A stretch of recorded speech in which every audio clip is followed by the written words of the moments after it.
Hey, what's up? It's Breyonna. So I bought all of the brand new Juvia's Place quads because honestly, I really like Juvia's Place and I could not pass up the deal I got with these. It was cheaper for me to buy all four than to buy three, so I was like, why not?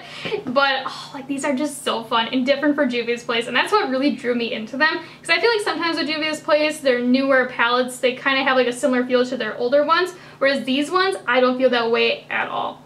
But I asked you guys over on Instagram which palette to use first, and everybody's like, girl, we want to see the Rebel Army, which is the green one. But also a close second was the grays, so I'm going to first go in with the Army one, because honestly, it just has a really cool vibe to it. Like, it's very like smoky green and sultry. This is going to be a really fun one going into fall. I almost said summer there, I'm in fall. And then here is the grays. And this one's really just different for a gray palette. Like, it's very like cool and icy, and it doesn't have like that bluish kind of gray look to it either. It's like a true gray palette. And here's the honey palette, and if you like yellowy, like smoky browns, you're gonna really like this one. This one has a very different vibe to it for being a yellowy kind of palette. And then lastly, we have the mint palette. And this one to me looks a lot different in person than it looks online. Like, it is a lot lighter. And this one almost screams kind of like spring to me. So I just pried my eyes off camera, but the first shade I want to go in with is the one that I'm like the most curious about, and also the shade that I feel like is just the most unique in here. And that is this like grungy, kind of like smoky green. Like, I don't think I have anything like this in my collection, but I'm going to be taking it on this brush from Anastasia. It's an A10. It's kind of like one of those pinched blending brushes, but I'm just going to load up my brush, and whew, this is looking really, really pigmented. It is slightly dusty in the pan, like it's not terrible, but you just want to be a little bit careful with it. But I guess here goes nothing. And ooh baby, that is pigmented. That's one thing I really like about Juvia's Place though, is that their shadows are always just so intense and rich. But I'm just gonna pop it first in that crease, and then I'm gonna start blending it out. And when I'm blending it out, I'm doing like these little circular motions. But I mean, like for a one layer, it has a lot to it. I am gonna build it up though. Let's see what happens on the second layer. Oh yeah, so this shade must have a little bit more of a buildable formula to it. Like, don't get me wrong, like the first layer has a lot of oomph to it, but the second layer looks way more like it does in the pan. And for this kind of green, I don't feel like it's grabbing funny or like oxidizing weird. Like, it looks really, really nice and smooth. So I'm just gonna go in with a third layer. Oh yeah, like this shade, if you want it to look like it does in the pan, you're looking about 3-ish layers. But even like the first layer was cute, but personally, I like the third layer. I feel like I need to soften the edge right underneath of my brow just a little bit more. So what I'm going to do is go in with a different palette and grab a shade that's very similar to my skin tone underneath my brow, like right here. And I'm just gonna take it on this larger shader brush. And I'm first gonna pop it right underneath the arch, and then do these little back and forth motions to soften that edge. Sometimes when you go in with like a really dark shade right away, you don't always get like a perfect blend right underneath the brow. And this is also a trick I like to do just to make things look a little bit softer. Because sometimes when I get chatty, like the edges can look a little bit chunky, and that is what happened to me. And then what I do is I just go back in with the brush that I applied the green with. No additional product, and then I just kind of buff out the edge, doing the little circular motions. So to deepen things up, I'm just going to go in with this kind of like smokier shade in the palette. It's kind of like a grayish brown with like a green undertone to it. It's very, very different. And I'm just going to be taking it on this Morphe M507, and I will warn you, like, this shade, pretty powdery. So you'll just want to be a little bit careful when you dip your brush into it. I'll be honest, I feel like this look is smoky enough. I just want to try out this shade, but I guess let's see what happens. Again, I'm just going to be popping that right in my crease. Yeah, like, it's giving me definition, but it's not like overpowering the shade that we just used. Actually complements it very well. So I'm just going to go in with a second layer. And Wendy's complaining because she wants attention. Yep. You can see, like, it's just giving me a nice even blend. It's not looking chunky or funky. It's very easy to use. If you're a true beginner and you haven't used deeper shades before, you might struggle a little bit with these because they are so pigmented. But if you are used to using slightly deeper shades, I think these are really fun and just have a really good formula. Because it's hard to find deeper, colorful shades that aren't tricky to work with. Because I feel like a lot of them, they do give harsh lines and they can look a little bit chunky. And then what I'm going to do is just go in with that brush that we applied the first green with no additional product, and just kiss the edge. Just to make sure we have a nice seamless blend. But you see what I mean? Like, these shades are pretty smoky. So now we're gonna cut the crease. I'm just gonna go in with my ABH eye primer, which is the eye primer that I used today, and I just put a little bit on the back of my hand. And I'm just gonna take a tiny amount on this little liner brush from Sigma. It's an E11. I like using a liner brush first because I feel like it gives me a super sharp cut crease. And that sounded like sharp. I meant sharp. I don't know why I did that. We're gonna disregard that. But I'm just gonna take like the tiniest amount. See, now I'm turning red because I'm a little bit embarrassed, but. And I'm just going to go slightly above my natural crease and following the shape of it. I am gonna go a little bit higher up too today, just because of this look being so dark and smoky. Now I'm just going to take a little bit of that eye primer on this Anastasia number 18 brush, which is kind of like a flat concealer, synthetic kind. And I'm just going to fill in everything underneath that line. I personally like to do a tapping motion because I feel like I get a little bit more coverage this way.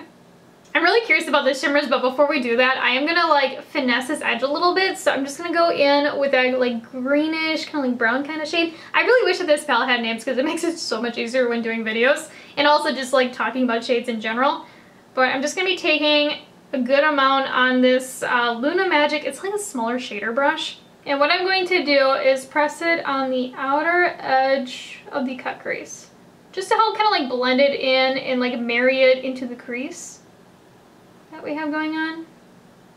I'm going maybe like a third the way in. But dang, like this shade just has so much pigment to it. I mean, look at that. If you're somebody that packs and blends their eyeshadow going from like dark to light, you're gonna love this palette because I mean like the pigmentation is insane right away. Like just like packing it, I mean look at that. So now let's go in with these shimmers on the lid, and I don't know about you, but I love Juvia's shimmers. Like that is my favorite thing about them because they just have so much dimension to them and they're always like really pigmented.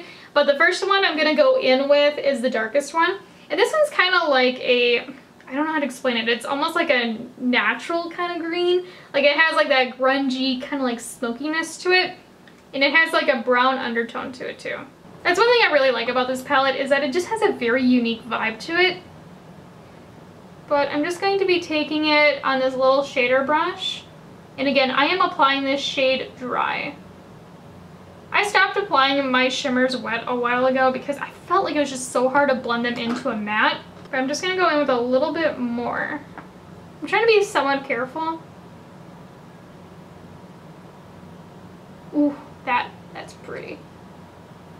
Definitely has like that smoky, kind of like mossy green kind of feel to it.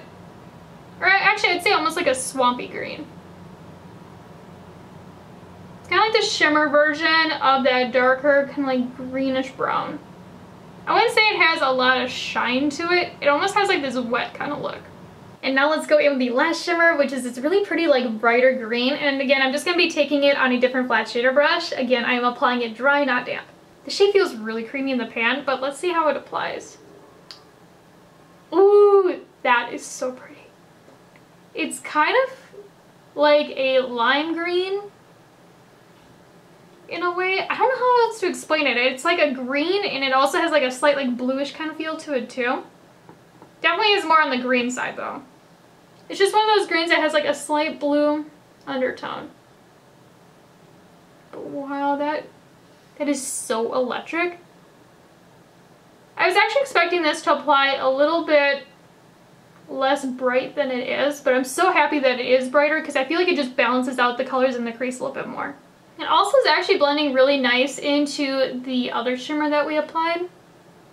Because I wasn't sure if it was going to work or not, because sometimes brighter greens don't blend that well into other colors. So I just did my face off camera, but let's start working on the lower lash line. And I'm first just going to go in with that brownish, greenish kind of shade. And I'm just going to be taking it on this small little shader brush.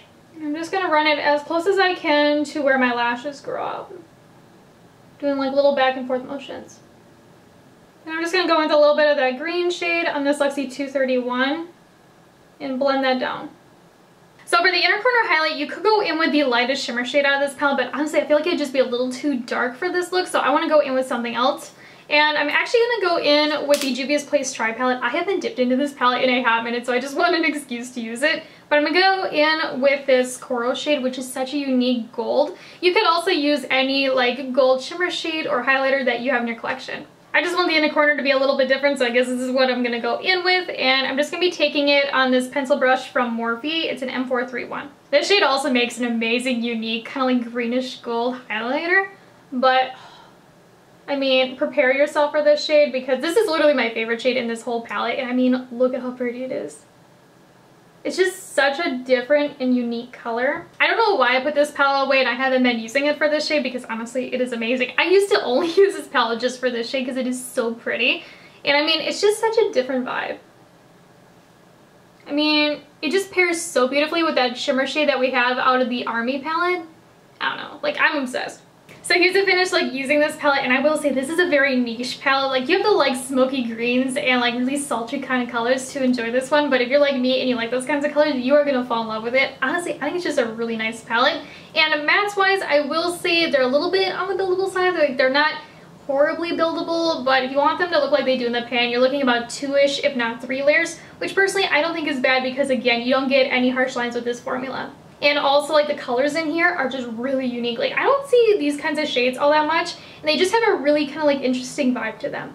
As for the shimmers in here, they are so pretty. I will say the first one that we use is kind of like mossy, earthy kind of green shade. Now this one is more of like a wet sheen kind of vibe. It doesn't have a lot of dimension to it, but it does have like that wet kind of feel on the eye, which I think looks really pretty. And also I feel like this shade's gonna be amazing with cool tone browns for like a grungy kind of moment. But this green shimmer shade, now this one has a lot of dimension to it and it is super, super sparkly. Like it's just very intense and it just has like a wow factor to it. But again, I don't feel like this palette is going to be everybody's style. Like this is for a certain kind of someone because again, the colors in here are very dark and very smoky, and the shimmers in here kind of have like that loud effect to them. Like I just feel like this is going to be a very niche kind of palette. But again, if you're like me and you like darker colors and you like green, this one is totally worth checking out. Because again, it's kind of like a different kind of green palette, because I feel like sometimes the green palettes are very bright and they're almost kind of a little bit more on the minty and gold side. Whereas this one just has a different kind of feel to it. Like I've never seen anything like it before. Now I know some of you guys are going to be curious how the Tri palette compares to the Rebel Army palette, and honestly I feel like you could have both easily in your collection. The only shade that's kind of similar looking is the kind of like greenish matte in both palettes, but to me the greenish matte and the Tri palette is a little bit more blue when applied, and also it's a lot harder to work with, whereas the Rebel Army palette, the shade is just more buttery and a lot easier to work with. Like it literally gave me no issues and it was just so buttery. But you can kind of see they have a very similar vibe to them. And then here is what the palettes look like side by side. So I feel like the Rebel Army actually very much so complements the Tri palette. Like I feel like if you had both, they would go really well together. But yeah, so in the comments down below, let me know what you think about this look, and also let me know which palette I should use next. I kind of want to go in with the Rebel Grays just because it's so different. It kind of has like that silvery, icy kind of feel to it. I don't know, it's just like really drawing me into it, but let me know which one you think I should use. But as always though, before you go, if you haven't already, make sure you hit the subscribe button down below and also give this video a like. And if you'd like to check me out over on Instagram or TikTok, it's at Breyonna as well. I'll talk to you guys later. Bye!